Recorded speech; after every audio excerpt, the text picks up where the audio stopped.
Therefore, fellow diaspora, my wish is to see a Kenya that has changed, a complete change in 10 years.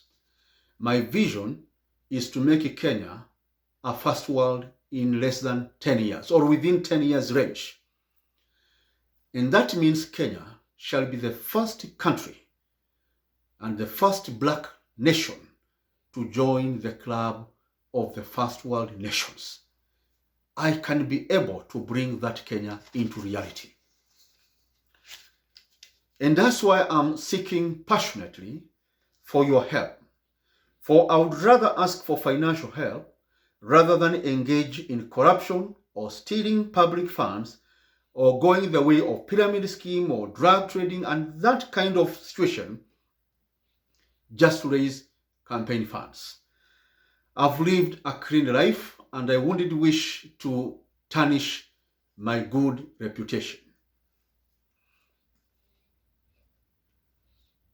It's against God, it's against humanity, it's against good civilization to become corrupt in search of leadership or corrupt for whatever reason.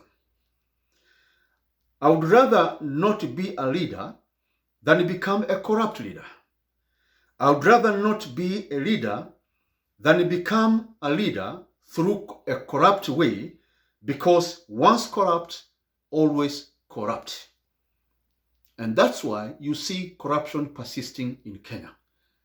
Because since most leaders have been there for 10 years, 20 years, 30 years, they are used to corruption. Corruption is now their way of life. It's a cup of tea to them. They no longer have a guilty consciousness. When someone is asking for 10 million in a contract, they don't feel guilty because that guilty consciousness has specifically died. It has become a norm to them to be corrupt. That is why I do not want to test corrupt money even a single day, either directly or indirectly. I wouldn't wish to have donations that have obtained through corrupt means. I rather have donations of $10, $20 that somebody has worked for, has blessed that money, and say, Joseph, I got $100 today. I'm donating $20 to you. And I bless this for your campaign. That clean money will be a blessing to my campaign and will bless my campaign. And we shall go with the blessings. But this other money that's got through corruption, somebody will win because somebody has to win anyway. But the support you are giving me from blessed money is going to compete with the corrupt money. And because the one you have given is blessed, and now we have a candidate who is using blessed and clean ways and wants to kill corruption in Kenya, now I will win the election and the corrupt guys cannot win because they have been using corrupt money. So I have an opportunity to win, hands down, and we shall win with the landslide. My fellow diasporans, your donations are clean, and my presidency and Kenya then will be blessed. Becoming a leader through theft of public funds has no blessings in itself.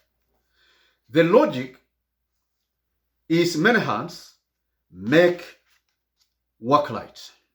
When 1,000 or 20,000 people or 1 million people donate $1 or $10 or 1,000, we would raise 2 billion easily.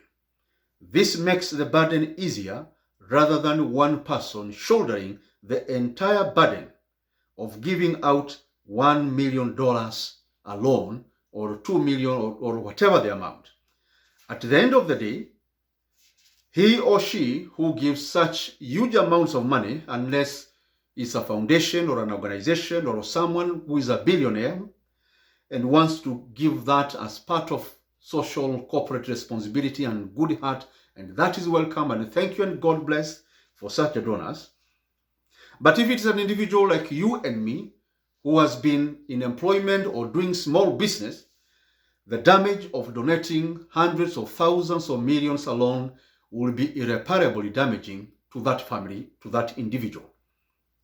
But if each one of us donates $10, $5, $20, and we raise 2 billion, it won't drown, bankrupt, or destabilize your family financially, or my family financially.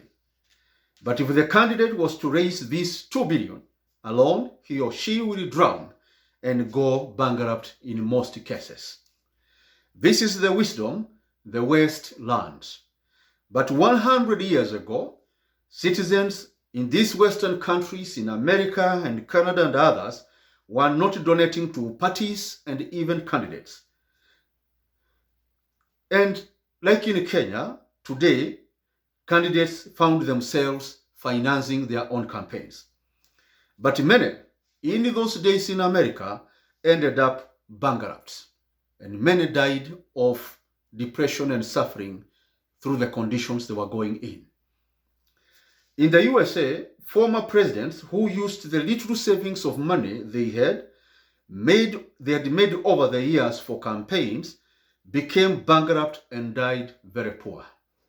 The presidential salaries which they were paid at that time could neither recoup the campaign expenses. President Grant, the America's 18th president, died a very broke man. President James Garfield, the 20th president, was born in a poor family and worked odd jobs like local carpentry, and later became a civil servant. Hence, he did not make so much money. But for the love of his country, he contested for president. He used the little he had, and he won the elections, yes, but at the end of the campaign, he was penniless, did not have a single cent, either in the bank or in his pocket or anywhere. He died while in office, a complete bankrupt president.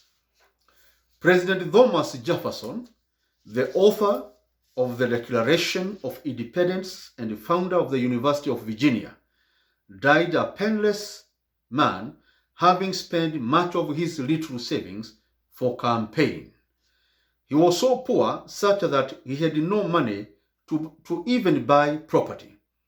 He left no inheritance to his surviving daughter, who now lived off charity for the rest of her life. In fact, some of the other presidents, one other president, basically, he had no money even to rent a house.